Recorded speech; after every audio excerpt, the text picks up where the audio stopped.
नमस्कार, welcome to your YouTube channel Teach take.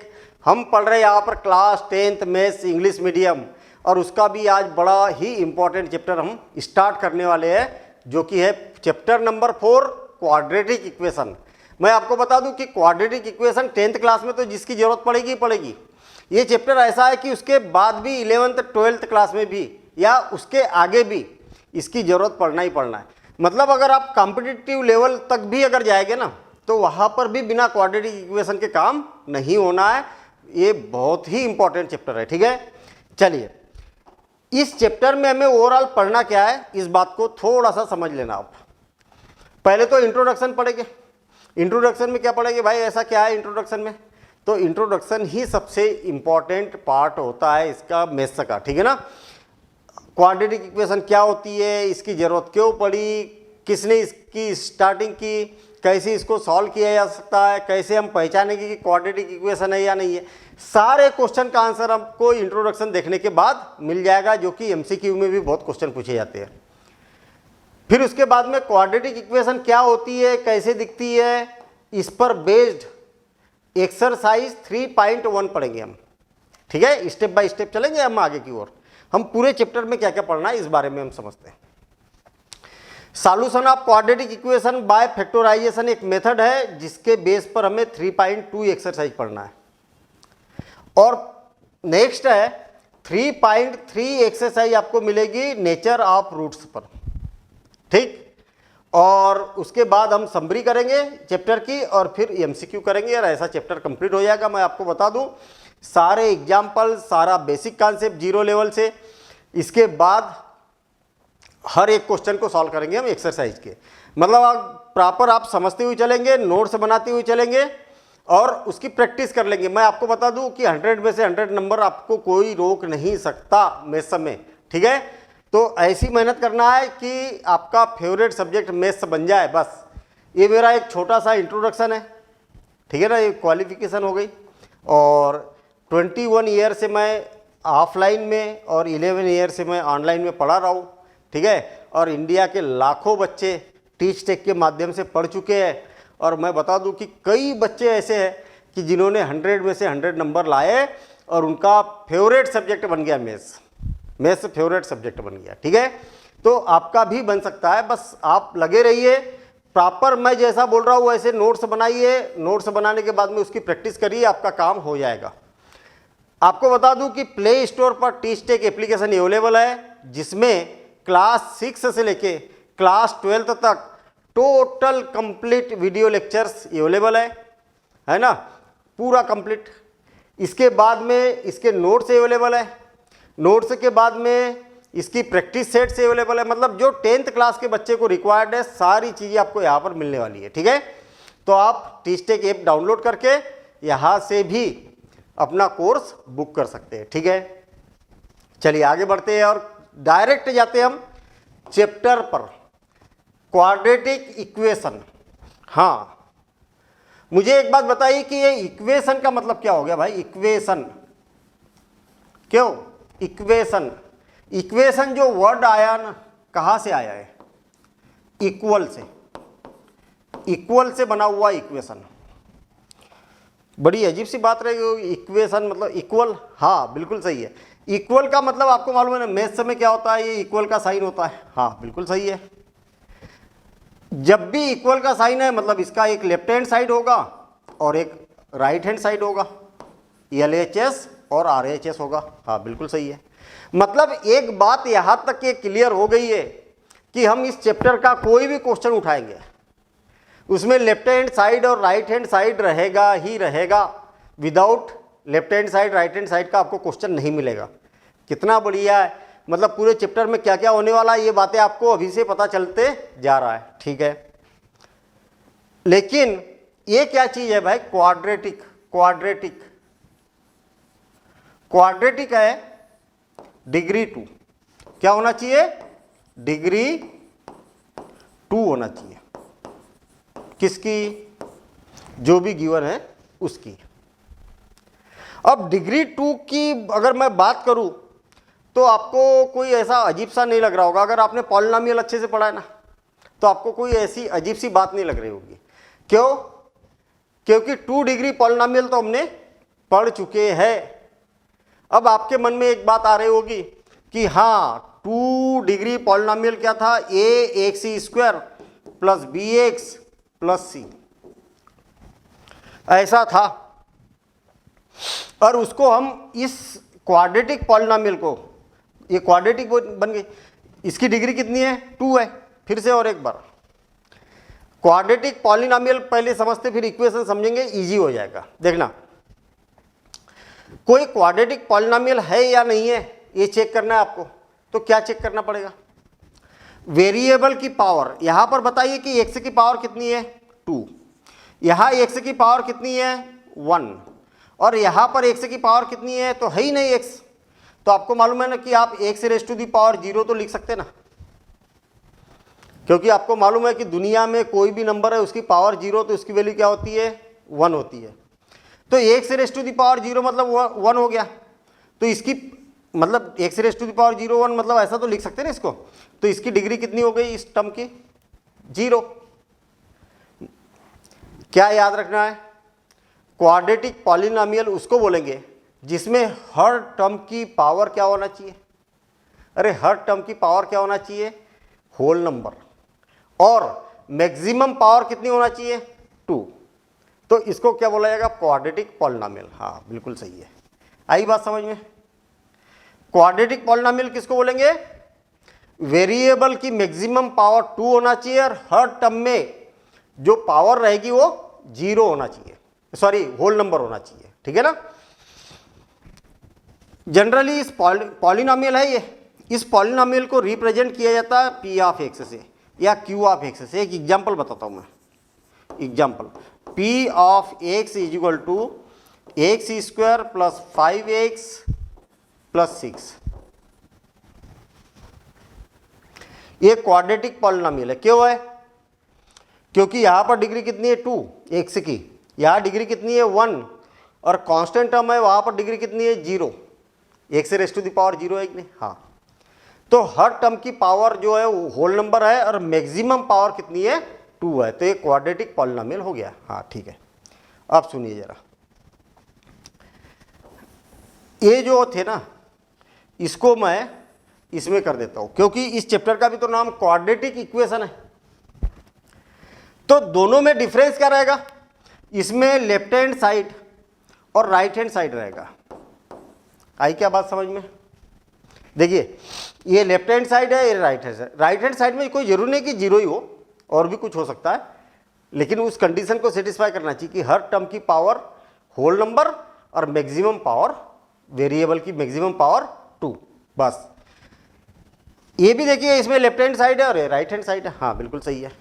अच्छा, तो फिर इसमें और इसमें अभी भी डिफरेंस फिर कंफ्यूज कर दिया सर आपने, बिल्कुल सही है, कंफ्यूज कर दिया। मैं ये बोल रहा हूँ कि जो पॉलिनोमियल है ये पॉलिनोमियल है भाई, ठीक है ना, ये क्या है, पॉलिनोमियल है। अब देखना, पॉलिनोमियल, मैं बार बार आपको बोल रहा हूँ कि पॉलिनोमियल में इक्वल नहीं होता है, लेकिन लगाया तो है। एक्चुअली ये लेफ्ट हैंड साइड और ये राइट हैंड साइड नहीं है। इस पॉलिनोमियल को रिप्रेजेंट करने के लिए पी ऑफ एक्स का यूज किया है। ये left hand side right hand side नहीं है, यहाँ पर इसका रिप्रेजेंट किया हमने पी ऑफ एक्स से, और यहाँ पर एक्चुअल लेफ्ट हैंड साइड और राइट हैंड साइड है। तो ये क्या बन जाती है, इक्वेशन बन जाती है ना, और क्वाड्रेटिक है इसलिए क्वाड्रेटिक इक्वेशन बन जाएगी, क्वाड्रेटिक इक्वेशन है ना, क्वाड्रेटिक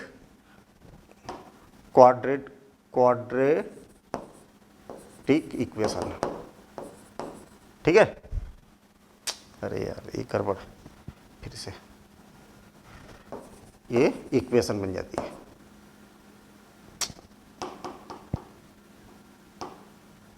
ये क्या हो जाती है, इक्वेशन हो जाती है ना, ये हो गई इक्वेशन। तो ये बात समझ में आ गई।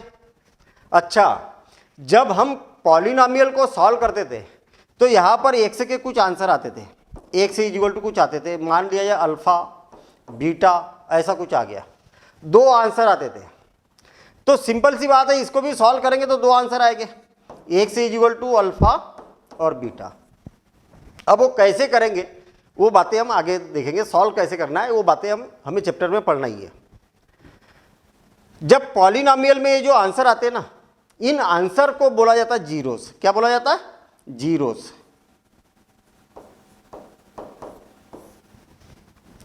और क्वाड्रेटिक इक्वेशन से जो आंसर आएंगे इसको बोला जाता है सॉल्यूशंस।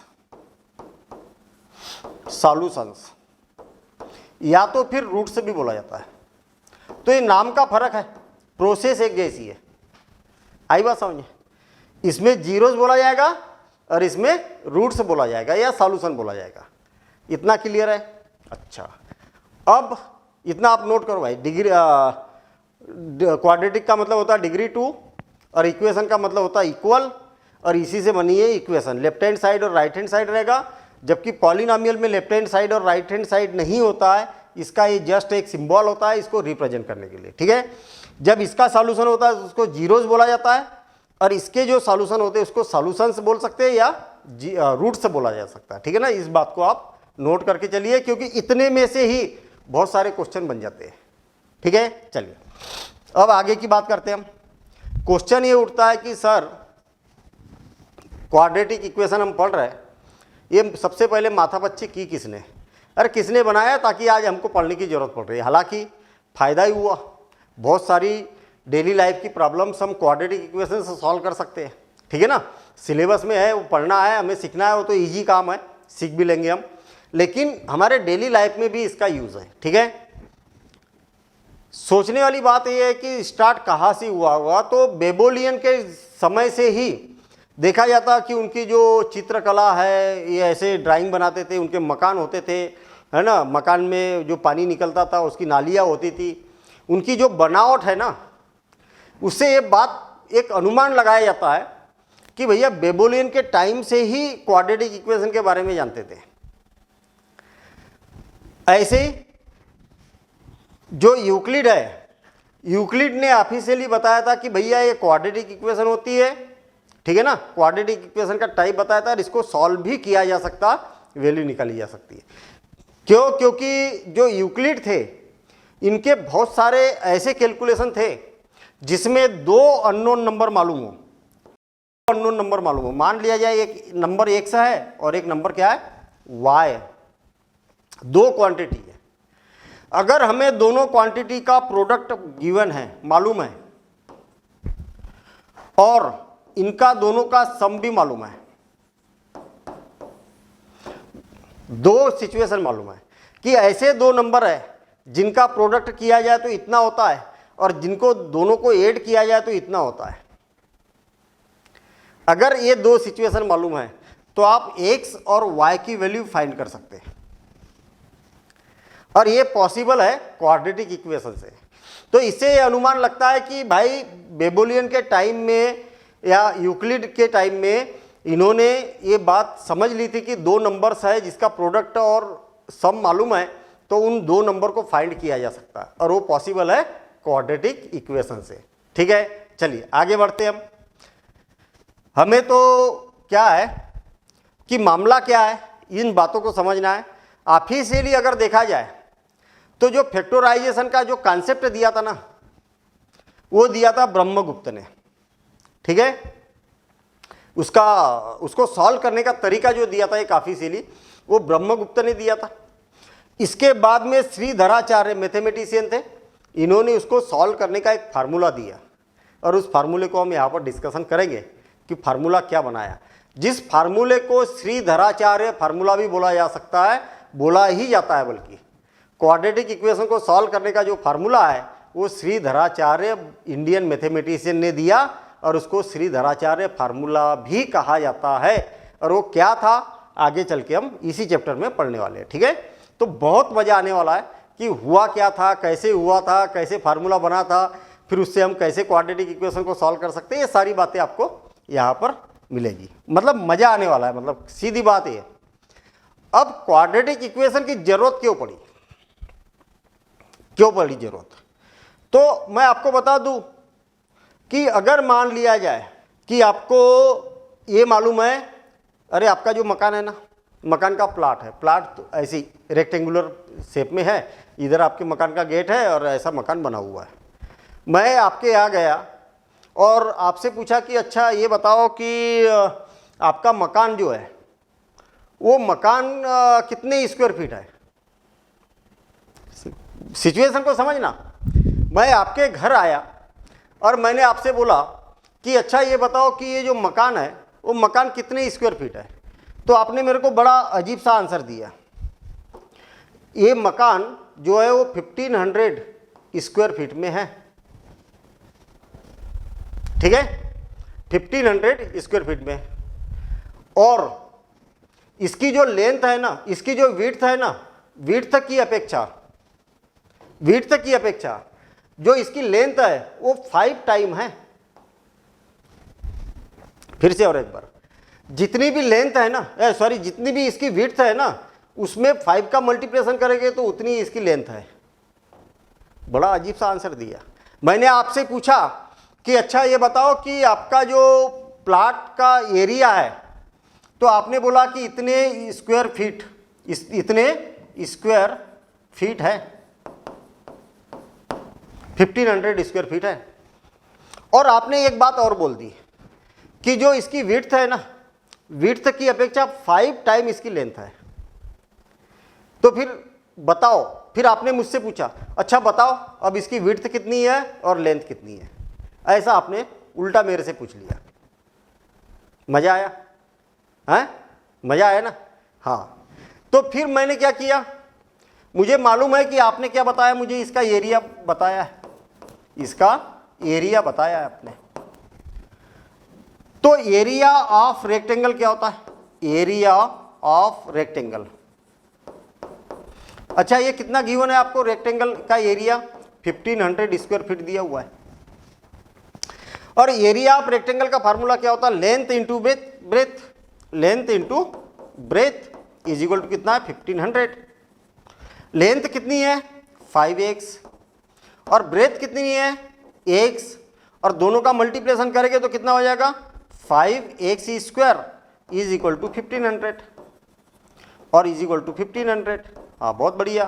1500 बोथ साइड 5 से डिवाइड कर देते हम, इधर भी 5 है और ये भी 5 से डिविजिबल है। तो 5 से अगर डिवाइड कर दिया जाए तो यहाँ x स्क्वायर बचेगा और 5 3 जा 300 बचेगा। तो x स्क्वायर माइनस 300 और इज इक्वल टू 0। क्वाड्रेटिक बन गई ना। मतलब इसको सिंप्लीफाई किया, ज़्यादा लोड मत लेना। अगर ये बात समझ में नहीं भी आई तो ज़्यादा लोड लेने की ज़रूरत नहीं है। क्यों? क्योंकि हम ये सारी बातें, हम कैसे इक्वेशन बनती है, ये सारी चीज़ें हम इस चैप्टर में पढ़ना ही है हमें। तो ये बन गई क्वाड्रेटिक इक्वेशन। अगर मान लिया जाए कि आप इसको सॉल्व करना जानते हैं और इसको सॉल्व कर दिया, तो आप इसकी विड्थ भी बता सकते हो और लेंथ भी बता सकते हो। आई बात समझ में? इसकी लेंथ और विड्थ दोनों बता सकते हो। तो काम की चीज़ है कि नहीं है? हाँ काम की चीज़ है, ठीक है ना। तो ऐसे क्वाड्रेटिक इक्वेशन बनती है। क्वाड्रेटिक इक्वेशन का जो जनरल फॉर्म है, अब आ जाते हैं मेन मुद्दे पर। मेन मुद्दा मतलब अब क्वाड्रेटिक इक्वेशन को पहचानना, कि कैसे हम पहचानेंगे कि क्वाड्रेटिक इक्वेशन क्या होती है। देखिए, a x square plus b x plus c is equal to 0। ये है general form of quadratic equation. General form of quadratic equation. ऐसी दिखेगी क्वाड्रेटिक इक्वेशन आपको, और नहीं दिखेगी तो उसको अरेंज करके ऐसा ही बनाना है। क्या खासियत है इसकी? यहां पर पावर कितनी है? 2। x की पावर कितनी है? 2। यहां पर x की पावर कितनी है? 1, और यहां x की पावर कितनी है? 0। आप बोलोगे कि सर यहां तो x लिखा ही नहीं है, और नहीं लिखा है तो इसके मल्टीप्लिकेशन में x की पावर 0 लिख सकते ना। मतलब हर टर्म में वेरिएबल की पावर होल नंबर होना चाहिए, और मैक्सिमम पावर कितनी होना चाहिए? 2 होना चाहिए। तो क्वाड्रेटिक इक्वेशन है। वेयर याद रहे कि a is not equal to 0, मतलब यहां पर जो रहेगा ना वो 0 नहीं आना चाहिए। 0 आ जाएगा तो क्या हो जाएगा? इसको 0 बना देगा। उस बात को अभी हम समझ रहे। एंड ए बी सी और क्या है, रियल नंबर्स, रियल नंबर्स।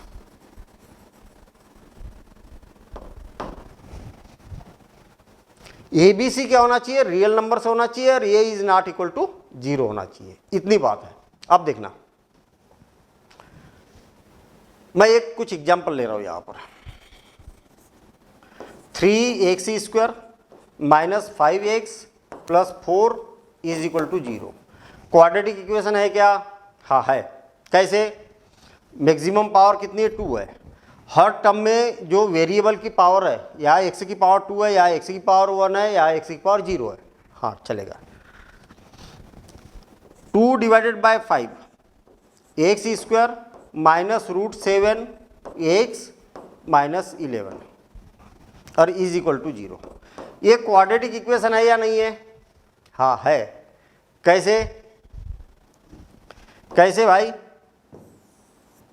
जो x² का कोफिशिएंट जो है ना वो 0 नहीं होना चाहिए। यहां x की पावर 2, x की पावर 1, x की पावर 0, और x² का जो कोफिशिएंट है ना वो 0 नहीं होना चाहिए। मतलब यहां और यहां कोई भी रियल नंबर आ सकते हैं, कोई बाउंडेशन नहीं है। बस यहां 0 भी आ सकते हैं, लेकिन यहां 0 नहीं आना चाहिए। अब देखना, 9x² plus 4 is equal to 0। ये क्वाड्रेटिक इक्वेशन है क्या? तो आप बोलोगे नहीं है भैया। क्यों? क्योंकि यहां पर क्या लिखा है, +4 लिखा है। आप बोलोगे कि सर ये बीच वाली टर्म मिसिंग है ना। हाँ मिसिंग है ना, तो कोई दिक्कत थोड़ी है। 0 1 से तो लिख सकता हूं ना मैं। अरे 0 x का होता है, 0 ही होता है। तो हमने जबरन बनाया, क्वाड्रेटिक इक्वेशन बनाया। b के जगह 0 आ सकता है, बोला भी है ना। ए बी सी की वैल्यू कोई भी रियल नंबर, मतलब 0 भी तो रियल नंबर है ना, कोई भी रियल नंबर आ सकता है। बस x² का कोफिशिएंट 0 नहीं होना चाहिए। अब देखना, 8x² plus 9x is equal to 0। ये है क्या क्वाड्रेटिक इक्वेशन? हाँ है। क्यों? क्योंकि इसमें कांस्टेंट टर्म 0 है, वो आ सकती है। c के जगह 0 आ गया, वो आ सकता है। x के जगह 0 आ सकता है, x का कोफिशिएंट भी 0 आ सकता है। 7x plus 11 is equal to 0। ये क्वाड्रेटिक है क्या? है कि नहीं, ये बताओ। क्यों है क्या? नहीं है। देखना कैसे, यहां पर x² मिसिंग है, तो आप 0 x² लिख सकते हैं। भैया x² का कोफिशिएंट 0 नहीं आना चाहिए ना, जबकि यहां पर है 0 कोफिशिएंट। मतलब ये क्वाड्रेटिक इक्वेशन नहीं है, x² की टर्म का होना जरूरी है, तब तो क्वाड्रेटिक बोलेंगे ना। क्वाड्रेटिक इक्वेशन मतलब डिग्री 2। अब इसकी डिग्री 2 थोड़ी बची है, इसकी तो डिग्री 1 बची है। आई बात समझ में? तो इसके कुछ एग्जाम्पल लिख लो। ये क्वाड्रेटिक है, ये क्वाड्रेटिक है, ये क्वाड्रेटिक है। अब बताना x plus 2 whole square is equal to 2x minus 1 whole square. ये क्वाड्रेटिक है क्या? तो आप बोलोगे कि सर ये तो बड़ा उटपटांग सा दिख रहा, मज़ा नहीं आ रहा है। अरे उटपटांग सा नहीं, इसको पहले सिंप्लीफाई करो। सिंप्लीफाई करने के बाद में चेक करेंगे कि ये क्वाड्रेटिक है या नहीं है। देखिए, a plus B whole square, क्या फार्मूला मालूम है आपको? a plus B whole square, तो इसका फार्मूला क्या होता है? a² प्लस 2ab है ना, a इसका स्क्वायर प्लस 2ab दोनों को लिख दिया, प्लस b² मतलब 2 का square is equal to a²। अरे एक ही जगह कौन है? 2x है, minus 2ab 2 into 2x into 1। ये माइनस वाला फार्मूला लगेगा, a minus B whole square, तो a² minus 2ab plus b²। इसको सिंप्लीफाई करेंगे तो क्या हो जाएगा? x² प्लस 4x प्लस 4, 2 2 जा 4 और इज इक्वल टू 2 2 जा 4, 4x² माइनस 4x प्लस 1। अब क्या करो, सबको एक तरफ कर दो, इनको उधर भेजे कि उनको इधर इनवाइट करें। कौन किधर जाएगा? तो बड़ा सिंपल सा एक कॉन्सेप्ट को याद रखना, सबसे ज़्यादा पावर कितनी है 2, इधर भी और इधर भी। ज़्यादा पावर वालों को प्रायोरिटी दो। दोनों में छोटा कौन है? ये 1x² है, ये 4x² है, तो हमेशा छोटा वाला बड़े की ओर जाएगा, छोटा भाई बड़े की ओर जाएगा। बड़ा तो बोलेगा मैं तो मजबूत हूँ भाई, मैं थोड़ी जाऊँगा तेरे इधर। छोटे को छोटा जाएगा बड़े की ओर, तो ये सबके सब उधर शिफ्ट हो जाएगा। क्या हो जाएगा? 4x² माइनस 4x प्लस 1, ये जैसे कि वैसे नोट किया मैंने। x² लेफ्ट हैंड साइड से राइट हैंड साइड की ओर जाएगा तो क्या हो जाएगा? x² उधर जाएगा तो माइनस x², और प्लस 4x से उधर जाएगा तो माइनस 4x, और 4 उधर जाएगा तो माइनस 4, और इधर क्या बच गया? अब 0। अब 4x² में से 1x² माइनस करेंगे तो 3x²। कितना हो जाएगा? 3x²। माइनस 4x और माइनस 4x दोनों नेगेटिव है तो दोनों ऐड हो जाएंगे, साइन नेगेटिव का लगेगा। और 1 माइनस 4 तो माइनस 3 इज इक्वल टू 0। ये 0 को मैंने उस साइड लिख दिया। अब जरा गौर से देखिए कि ये क्वाड्रेटिक इक्वेशन है क्या? हाँ है ना। तो पहले आपको सिंप्लीफाई करना है, सिंप्लीफाई करने के बाद फिर डिसाइड करना कि भैया ये क्वाड्रेटिक है या नहीं है। अगर है तो हाँ बोलो, नहीं है तो नहीं बोलो। अब आपको लग रहा होगा कि सर ये माथा बच्ची कर ही क्यों रहे? क्वेश्चन करने के लिए, इसके हम क्वेश्चंस करेंगे। और ये क्वेश्चन बन गया। अब इसको सॉल्व करेंगे तो x की वैल्यू आएगी, और कितनी आएगी? मैक्सिमम 2 आएगी। 2 भी आ सकती है, 1 भी आ सकती है, 1 भी नहीं आ सकती, वो बाद में समझेंगे हम, ठीक है ना। तो मैक्सिमम पावर कितनी है इसकी? 2, मतलब डिग्री कितनी है? 2, तो मैक्सिमम 2 इसके आंसर हो सकते हैं, ठीक है ना। इन टर्म्स को आगे हम समझ। तो मेरे ख्याल से हम क्वाड्रेटिक इक्वेशन के क्वेश्चन को पहचान सकते हैं। अब बात रही कि सर आपने जो बोर्ड पर जो क्वेश्चन आया, एग्जाम्पल है आपके बुक का, है NCERT का, इससे लगता है हमें डर। सही बात है, वो सारा डर खत्म कर दूंगा मैं, सारे डर वाली बात खत्म। अरे कुछ नहीं रखा होता, ये जो वर्ड प्रॉब्लम होती ना, वर्ड प्रॉब्लम में कुछ भी नहीं रखा, कोई दम नहीं है। सिर्फ इसको पढ़ा कैसे जाता है और इससे इक्वेशन कैसे बनाई जाती है, बस केवल इतनी सी बात को समझना है। और फर्स्ट एक्सरसाइज में आपको क्या मिलेगा? क्वाड्रेटिक इक्वेशन है या नहीं है ये पहचानना है। अगर ऐसी वर्ड प्रॉब्लम है तो उसको क्वाड्रेटिक इक्वेशन में कन्वर्ट करना है, इतनी सी बात है। तो इस बेसिक के बाद हम इसके एग्जाम्पल्स करेंगे, वो भी नेक्स्ट क्लास में मिलेंगे हम। नेक्स्ट क्लास में उम्मीद है कि आपको मज़ा आया होगा, और उससे ज़्यादा मेरे को उम्मीद है कि आपने ये सारी बातों को आपने नोट कर किया होगा, स्क्रीनशॉट नहीं लिए होंगे, ये ऐसी मेरे को उम्मीद है ना। स्क्रीनशॉट नहीं लेना है भाई, स्क्रीनशॉट तो गया वो, आपको लिखना ये प्रोसेस है सही। अगर आपको पढ़ाई करना है तो तरीका होता है मैथ्स में प्रैक्टिस। प्रैक्टिस का मतलब ये है कि आपको समझ में आ गया ना, उसको नोट करो, नोट्स बनाओ ना भाई, अपने नोट्स खुद को बनाओ, खुद बनाओ नोट्स, ठीक है ना। दूसरे के भरोसे पर अरे सर मेरे को नोट्स दे दो, अरे यार ये टॉपर है उसके नोट्स ले लूँ मैं। अरे आप तो ये मानो कि मैं ही टॉपर हूँ, मेरे नोट्स अपने खुद के हाथ के रहेंगे तो ज़्यादा बेहतर है। खुद के नोट्स बनाओ, उसकी प्रैक्टिस करो। इतना अगर काम आपने कर लिया तो ये मान के चलिए कि हम 100% कवर कर सकते हैं। तो मिलेंगे हम अगली क्लास में अगले वीडियो के साथ।